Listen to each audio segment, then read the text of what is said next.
The human being manifests in multiple versions. Each transformation inaugurates a new life, and, at the same time, seals the death of that which is no longer. The past becomes merely a memory, a record of what has ceased to exist.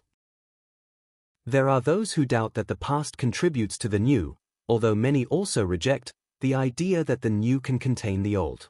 Even so, experience and learning are inevitable fruits of ancient things. The new, therefore, carries the old within it, but ceases to be new when it becomes confused with it. And if it is no longer what it once was, then it is something new. For many, this new being must acquire unprecedented characteristics in order to belong to the new environment. The present, however, is a paradox, since everything that is undergoing transformation could only be present if it were stagnant. As nothing remains motionless, the present never becomes fixed. The past, being a lifeless memory, does not exist either. And the future, because it never truly materializes, is also impossible. Thus, it becomes easy to perceive non-existence. Creation, then, reveals itself as processes that move through the mind. Perceptions arise from the need to give concreteness to what is created internally. Things appear real because perception and the senses interfere with them. The world solidifies through the definitions and movements that the being attributes to things. This is how life is given to what does not exist.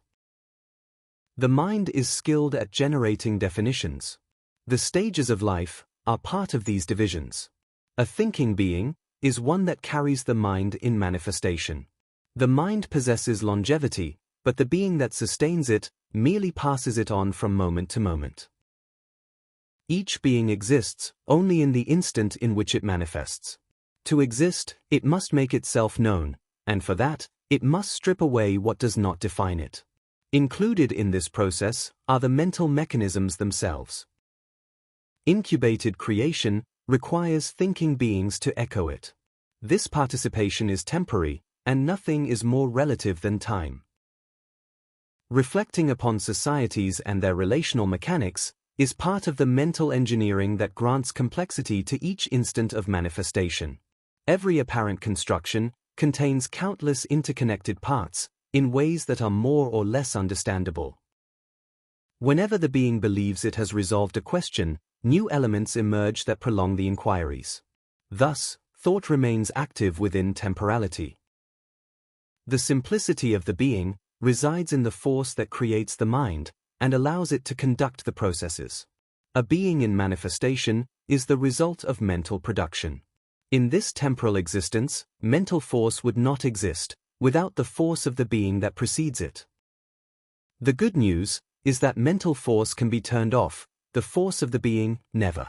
No concept explains this being, and every thought about anything manifested seeks it.